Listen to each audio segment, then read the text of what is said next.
Hello. Had something interesting happen to me yesterday. I was listening to the radio and it said any of you who are 81 years old or older have lived a third of this nation's history. You go back, so I did the math. You go back to 1776 and bring it forward to 2023 that we just finished. I have lived a third of the time that this nation has been in existence. So I went back and I started thinking, what is my earliest memory? What can I remember about that time? The earliest memory that I really can come up with uh, happened when I was in the second grade. So I'm just 6 years old. Because I started school when I was 4, turned 5 pretty soon. But anyway, in the second grade, and Ms. Wimpy was our teacher, and she was left-handed. And we were getting ready for the Christmas play, and they had all of the grade school kids on these little risers like bleachers, and we were singing songs. And we'd been practicing for a little while, and Ms. Wimpy came up and she said, "Eddie Lee, don't you sing, just move your mouth." And I thought to myself, don't sing? It must mean I can't sing. I've never been able to sing. And so from then on, I just moved my mouth, said the word silently. And that was all the way through my grade school years, all the way through my high school years.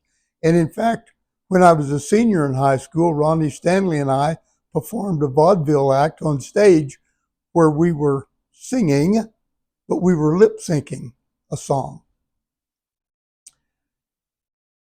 On through college, I never sang. I went to church. I would mouth the church hymns. I knew a lot of church hymns.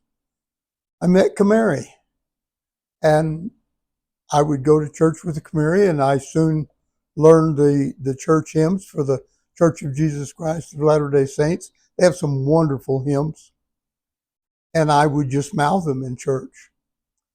But when I was out on a tractor working or out on a horse, I would sing out loud. I had a big voice. When I was in the second grade, I probably had as much voice as I have today. And so I was out training horses, and I'd be singing when I'm off checking my cows and whatnot. And I came in one day, and it was one of those few days that was really still in Oklahoma. This was on the Cedar Bluff Ranch.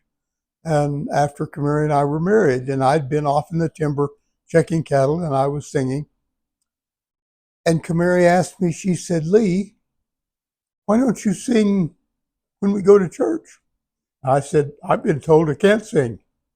She said, "That's not true. You actually sound pretty good." So it was after I was married at 22 years of age that I started to sing in public. Since then, I have sung in a number of circumstances. If I look back and try to rationalize that day, I think what Mrs. Wimpy was saying is, "Eddie Lee, you're too loud." Because I was drowning out the whole rest of the group. I was enthusiastic in singing. So I think the point to learn from this is that sometimes we say things, sometimes in jest, sometimes meaning well, but they have different consequences for those who hear what we say. As parents and as older people, even as children, what you have to say is important, and it affects everyone who hears it in some way.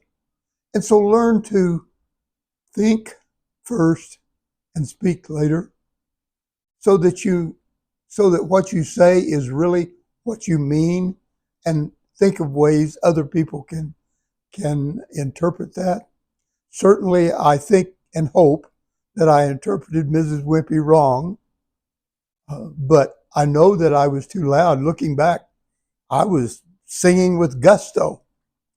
And so we have to be careful at how we do things. But I think it's interesting that I've lived a third of this nation's history. We're going to talk about that in the next few days. Have a wonderful afternoon.